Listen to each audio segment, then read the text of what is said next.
Warisan budaya dan keindahan arsitektur yang tak lekang oleh waktu.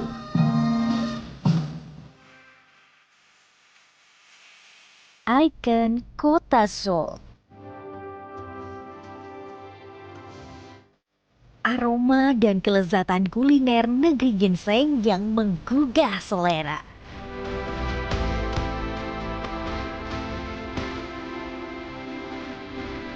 Alunan air membawa kesejukan pengunjung untuk bersantai.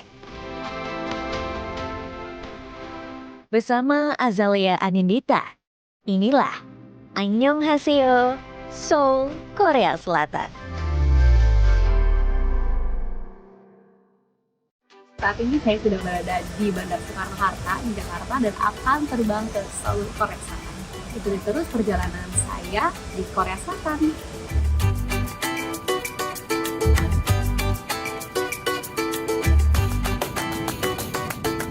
Penerbangan menuju Korea Selatan ditempuh selama 7 jam dari Bandara Internasional Soekarno-Hatta.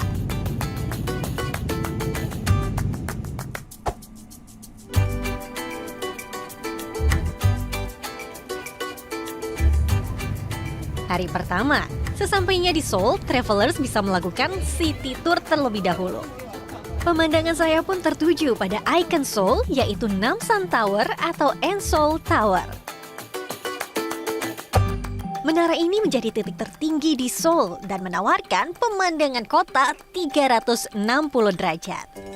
Jadi tak heran kan jika lokasi ini menjadi incaran wisatawan.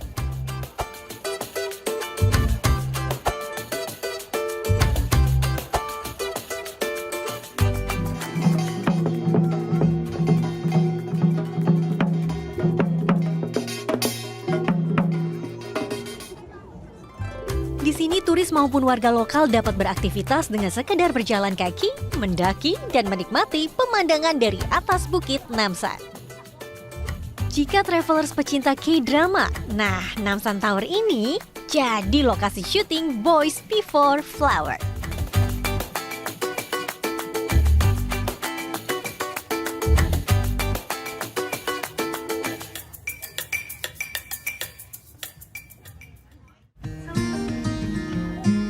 Usai dari Enseoul Tower, travelers dapat memasukkan Namsan Golhanok Village sebagai destinasi selanjutnya.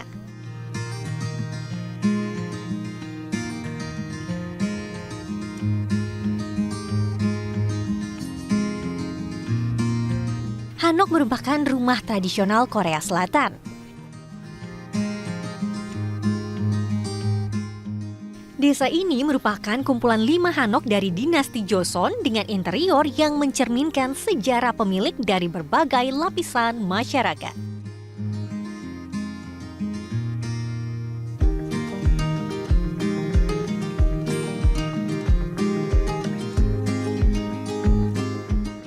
Desa Namsan Hanok menawarkan beragam program budaya yang memadukan unsur tradisional dan kontemporer dengan sempurna.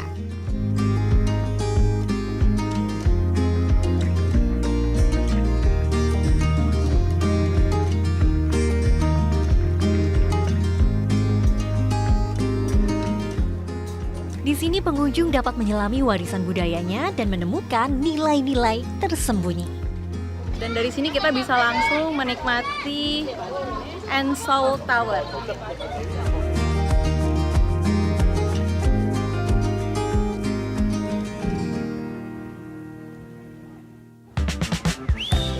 Selain kaya akan cerita sejarah, Korea Selatan juga terkenal dengan arsitektur bangunan yang unik dan menarik. Contohnya seperti ini travelers.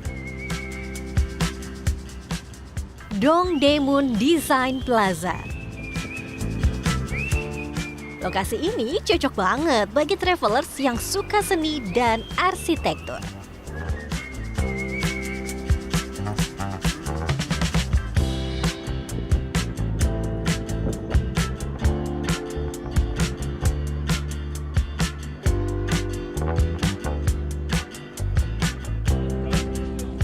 Hari kedua di Korea Selatan, saya mengunjungi kawasan yang tak asing bagi penggemar K-pop.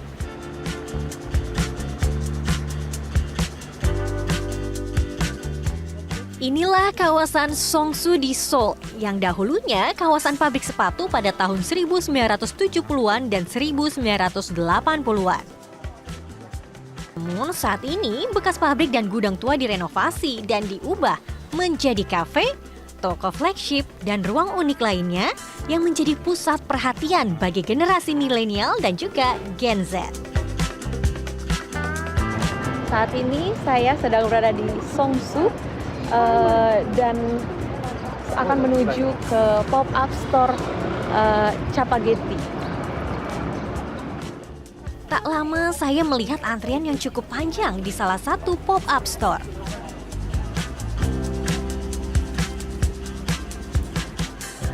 Wah, ternyata pengunjung ini rela antri untuk menikmati mie instan Korea Selatan dengan berbagai jenis yang populer di Chapageti Pop-up Store.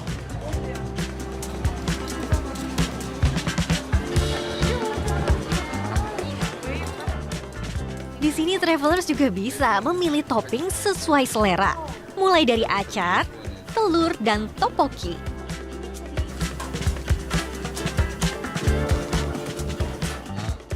Oke, sekarang Chapageti saya sudah ready, sudah siap, dan saya akan mencoba. Rasa mie-nya itu sangat gurih. Walaupun terlihat warnanya gelap seperti memakai kecap, tapi mie-nya itu tidak manis sama sekali. Sedangkan tekstur mie-nya sangat kenyal. Seperti yang mungkin diketahui sebagian travelers, jika mie instan asal Korea Selatan terkenal dengan jajangmyeon atau mie kacang hitam. Jadi pada awalnya, jajangmyeon adalah hidangan yang mahal karena menggunakan kacang hitam. Hal tersebut yang membuat terciptanya jajangmyeon versi instan oleh Nongshim. Selain menikmati mie instan khas Nongshim, di sini travelers juga akan diajak untuk bermain game dan bersuah foto ala dekorasi Nongshim.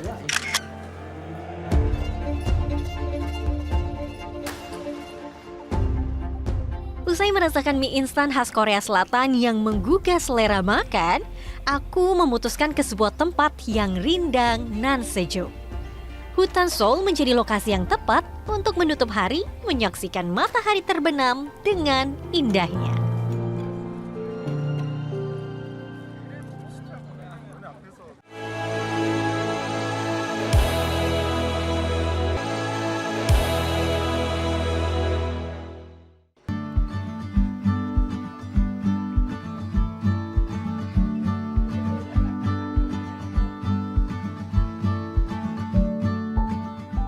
Hari ketiga di Korea Selatan, aku berkesempatan mengulik langsung rahasia ayam gorengnya nih travelers. Saya diizinkan masuk ke dapur pembuatan ayam goreng di Kyochon F&B Itaewon untuk melihat persiapannya.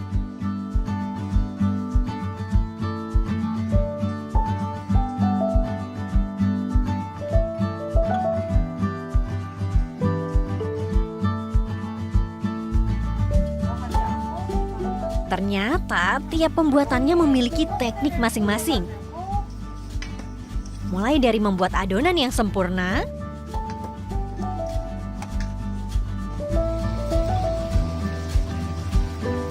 menggoreng, meniriskan, hingga mengoleskan bumbu.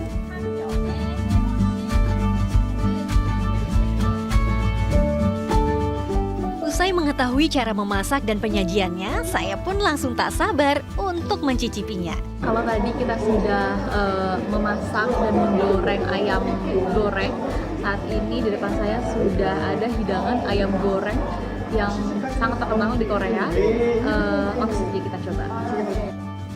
Pertama-tama, gunakan sarung tangan dulu. Makan ayam goreng akan terasa lebih nikmat jika memakannya langsung dengan tangan.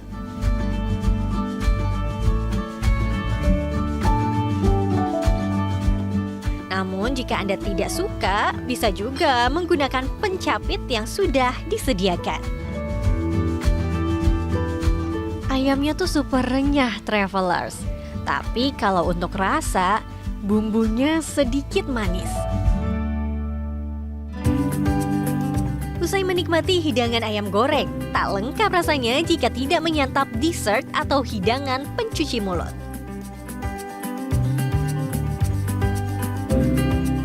Di ruang budaya makanan Korea di Seoul, saya diajari oleh para ahli kuliner cara menyiapkan makanan penutup tradisional Korea, yaitu seperti godgam danji. Hidangan penutup ini berisi kesemek kering. Resep sederhana namun menyehatkan yang diisi dengan jujube, kenari, biji labu, sirup yuja, dan madu, lalu dibungkus dengan kesemek yang lembut.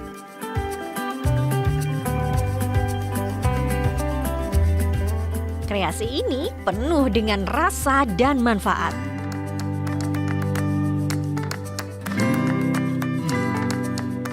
Selain itu juga ada lagi nih makanan ringan lainnya, yaitu gangjeon.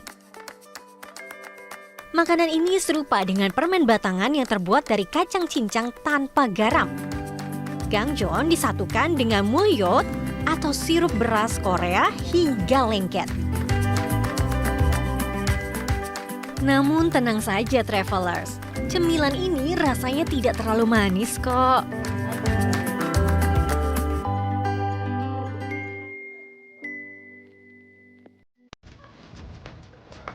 Mengakhiri perjalanan hari ketiga, saya mengunjungi Han River. Lengkap rasanya jika ke Solo tanpa ke Han River. Han River ini menjadi destinasi favorit bagi warga lokal maupun turis di musim semi dan musim panas.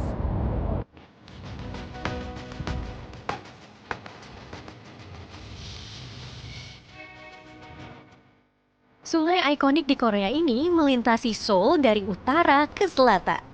Berbagai taman dan fasilitas budaya terletak di sepanjang sungai. Menariknya, travelers dapat menikmati pertunjukan air mancur pelangi di jembatan Banpo yang lebarnya sekitar 700 meter. Air mancur ini akan mengikuti alunan musik latar secara harmonis. Tampilan yang indah, terang cahaya bulan dan pemandangan warna-warni, semua tersinkronisasi cantik untuk menutup malam hari di Korea Selatan.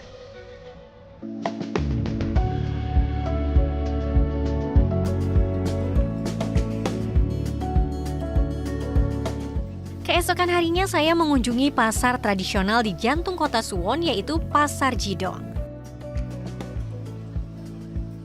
Pasar yang jaraknya dekat dengan benteng Suwon Hwangso ini dibangun pada 1200 Masehi loh travelers.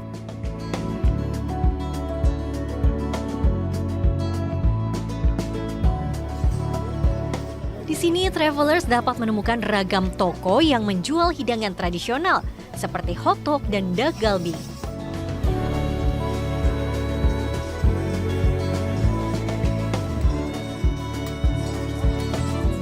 Saya pun coba mencicipi hotdog, pancake khas Korea Selatan yang ukurannya lebih tebal dibandingkan pancake ala barat. Dan saya akan mencoba bagaimana hotdog.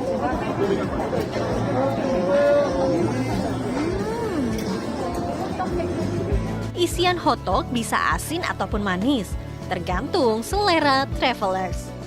Namun biasanya yang paling diminati dengan isian gula merah dan kayu manis bubuk yang dapat ditambahkan madu ataupun sirup maple. Makanan ringan ini enak sekali jika dimakan selagi hangat karena teksturnya lembut dan sedikit kenyal.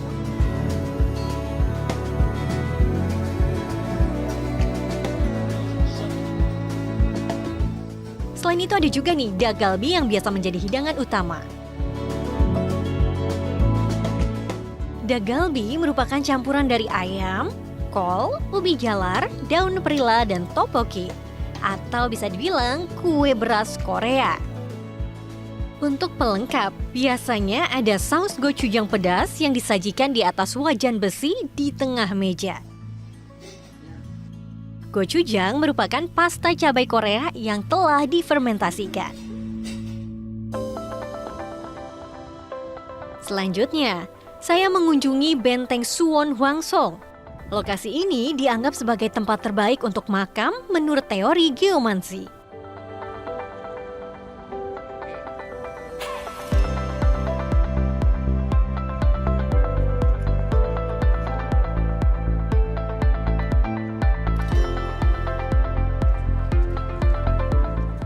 Nah, di dalam benteng terdapat istana sementara yang bernama Hwasong Palace.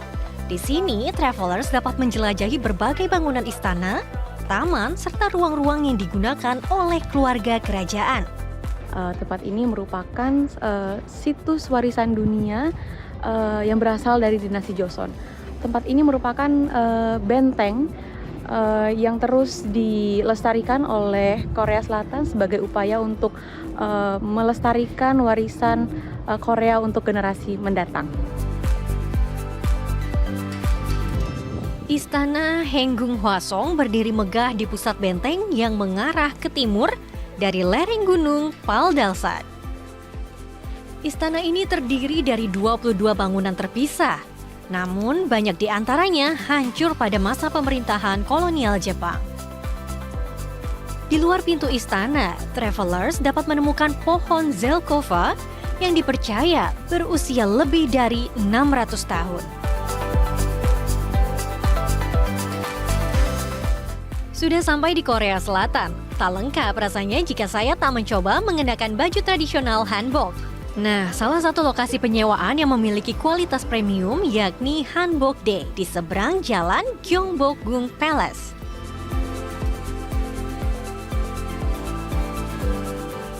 Harga sewa hanbok di sini sekitar 55.000 Korea won untuk 3 jam. Harga tersebut sudah termasuk tata rambut hingga penggunaan aksesoris lainnya. Tiap warna hanbok ternyata memiliki 5 elemen yin-yang seperti biru yaitu elemen kayu, merah elemen api, putih merupakan air, dan kuning yaitu elemen tanah. Kali ini saya mengenakan warna atasan pink dan rok berwarna biru. Warna hanbok biru ini kerap dipakai ketika musim semi karena melambangkan kelahiran dan harapan. Setelah selesai, travelers bisa deh berkeliling ala-ala putri kerajaan, menikmati indahnya istana dengan berpakaian hanbok.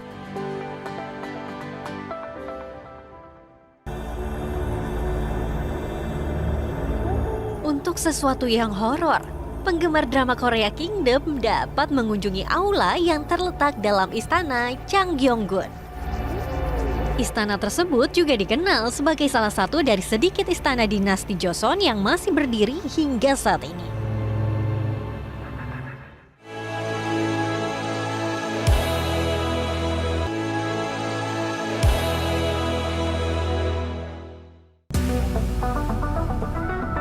Travelers ingin melihat alat peraga yang digunakan dalam film drama Korea.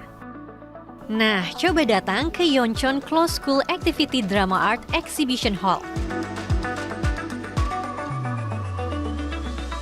Travelers dapat melihat rumah bangsawan dan tempat tinggal rakyat jelata di era Joseon hingga ruang kelas dari tahun 1970 sampai 1980.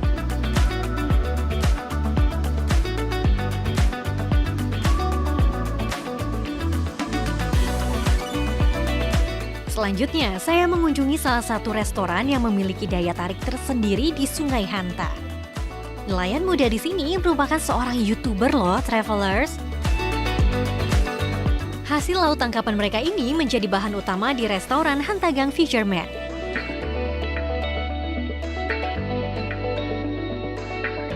Hidangan yang terkenal yaitu mie dengan bahan baku ikan.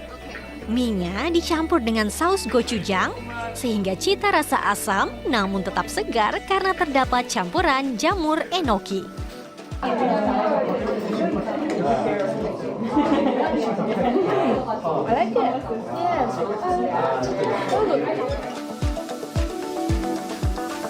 Berada di area depan gerbang Daehamun di Istana Dosugung, travelers bisa nih melihat upacara pergantian penjaga di sekitar pukul 11 dan dilanjutkan dengan parade sunra oleh sekitar 30 prajurit. Acara ini merupakan atraksi yang menceritakan sejarah Seoul kepada pengunjung internasional maupun warga lokal Korea. After that, Chintade will be performed.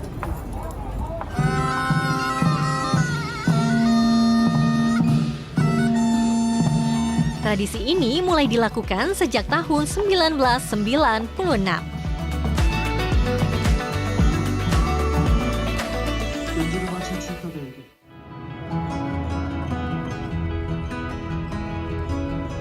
Adakah travelers yang menjadi pecinta drakor Queen of Tears? Kali ini saya akan ajak travelers untuk berburu lokasi syutingnya. Pertama, Cheonggyecheon Stream, sebuah sungai kecil yang melewati beberapa objek wisata seperti Deoksugung Palace, Seoul Plaza, serta The Sejong Center. Dahulunya, Cheonggyecheon Stream merupakan sungai yang tak terurus. Namun pada tahun 2005, sungai tersebut direnovasi dan menjadi tempat wisata yang wajib dikunjungi jika kalian berkunjung ke Seoul.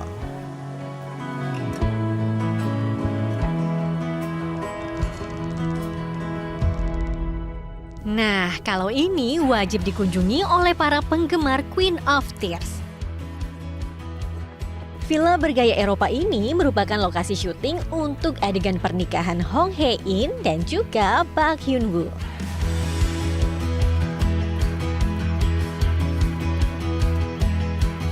Tak hanya itu saja, lokasi ini juga merupakan tempat pernikahan nyata superstar Crash Landing on You, Son Ye-jin dan juga Hyun Bin.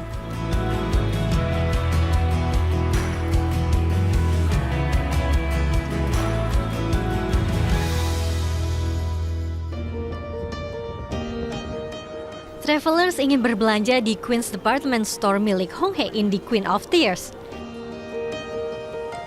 Coba deh ke Hyundai Seoul Mall yang merupakan mall sebenarnya tempat Queen's Mall difilmkan. Itulah tempat-tempat dan kegiatan yang dapat kami informasikan kepada travelers dalam 1 minggu di Korea Selatan. Happy holiday travelers! Metro TV